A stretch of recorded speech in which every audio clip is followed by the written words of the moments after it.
Now the trick and the real way to swing slower but hit the golf ball further, just like these legends here, Ernie Els, Fred Couples being great examples, lays in something that no one talks about online. Now, when you watch videos on this topic, very, very popular here on YouTube, swinging slower but hitting the ball further, vast majority of all of them are talking about rhythm. So that smooth rhythm helps you have a little bit better of a timing, so you can time your faults up going through the swing. Very important for the golf course, but absolutely will result in more consistent good strikes. But you won't actually be hitting the ball faster, further and faster of a club head speed when you're doing this. You will swing it slower.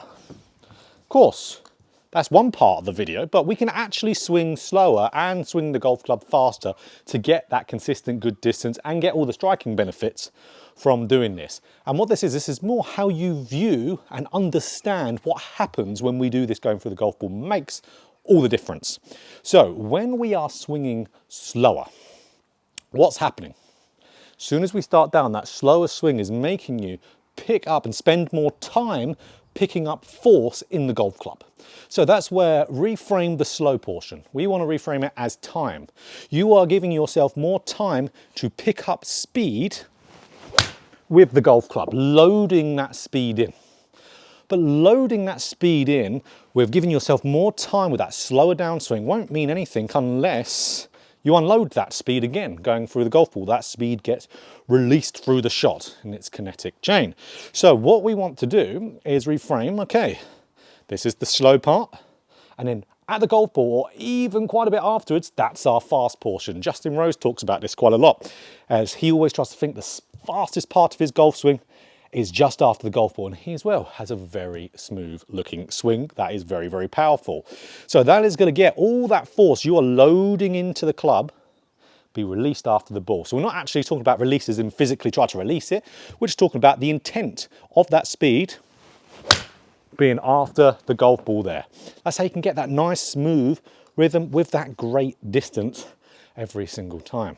So it's more of a conceptual change in how you can get all those good benefits. You'll be picking up speed of the shaft, the better the body moves from having more time. You're going to get the sequencing right in the downswing. You're going to get that better rotation. You're going to get the better hip movement for giving your body more time. All that's going to be doing is going to be picking up force and picking up speed, slow feeling speed in that shaft, and then just simply ramp that speed up through and post impact. And that's actually how you swing slower but hit the golf ball further, the little trick here. But here's the thing, so many golfers are absolutely, they can go and do that, they can hit the ball further, great, maybe swing it a couple miles an hour further, brilliant, that's what we want from this video. But they're leaving so much on the table by not having a backswing that is appropriate for giving yourself the best chance to load up that speed. We want to turn our shotgun not to one barrel, we want to turn it to 2 barrels to be able to load up and give more firing power in that downswing. So let's talk about it. So number one backswing must-dos here to be able to load as much force as possible with this slower swing is nice, real loose feeling grip pressure. So many golfers are gripping the club so tight, they're about a 10 out of 10 in grip pressure. You are going to slow down doing that. You're going to get too tense in your forearms. That's going to create tension throughout the rest of your body. You will be slow.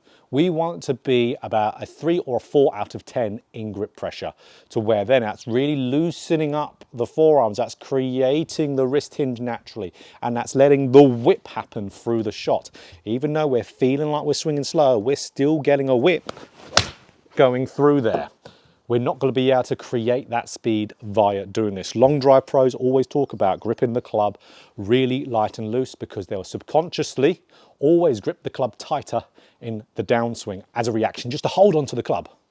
So must do that. Second must do, load up your trail side properly. So for me, right-handed golfer, that is my right side. So getting a good turn, but not only getting a good turn, getting this right side back. I want to see people, as they're going up to the top, I want to see their right trouser pocket get pulled back. If I have a pelvis line here, I want to see that right side at the minimum stay on that pelvis line. If not, go behind it. I'm loading up into that right side. Loading is the key word here. I'm getting into that trail heel.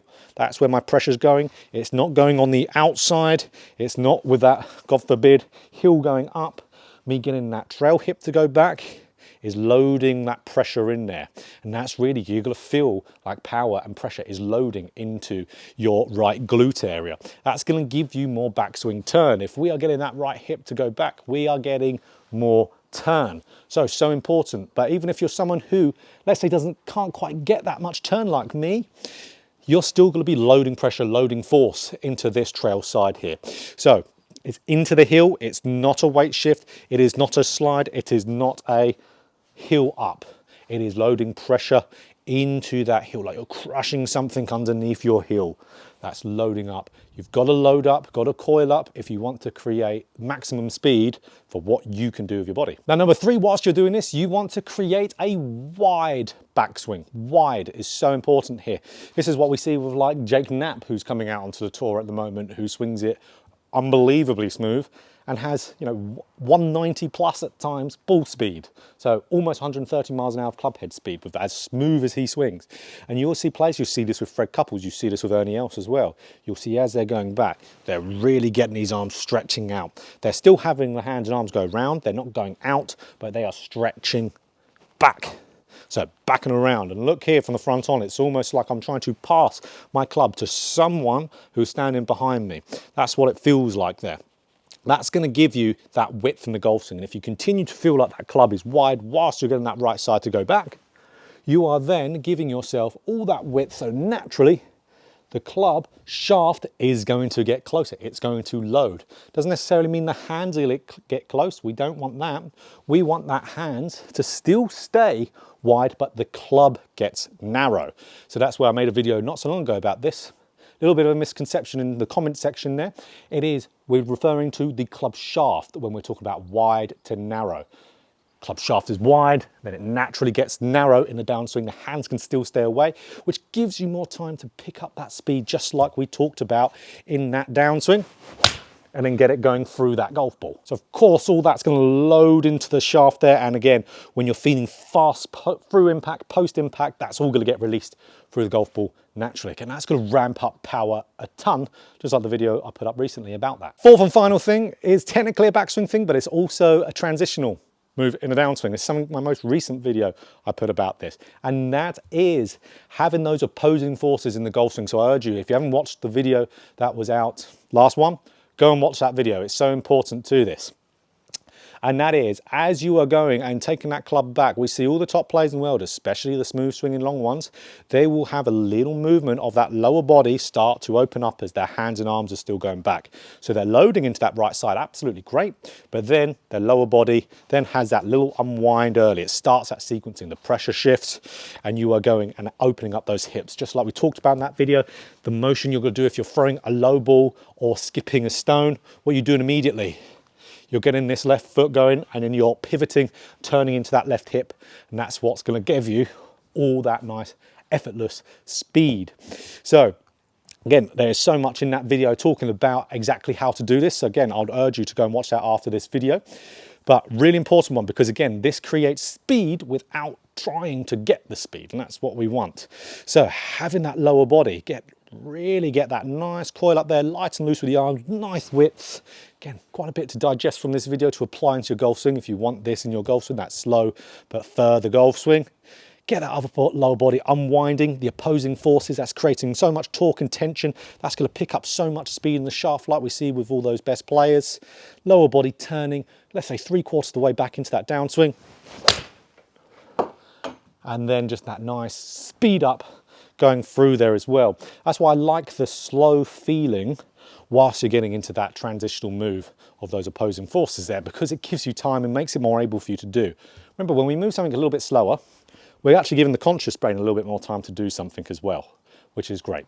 So that's where a lot of golfers could do that to a fault, try to do too much with the conscious brain. That's where all those swing thoughts come from, but absolutely useful in this area.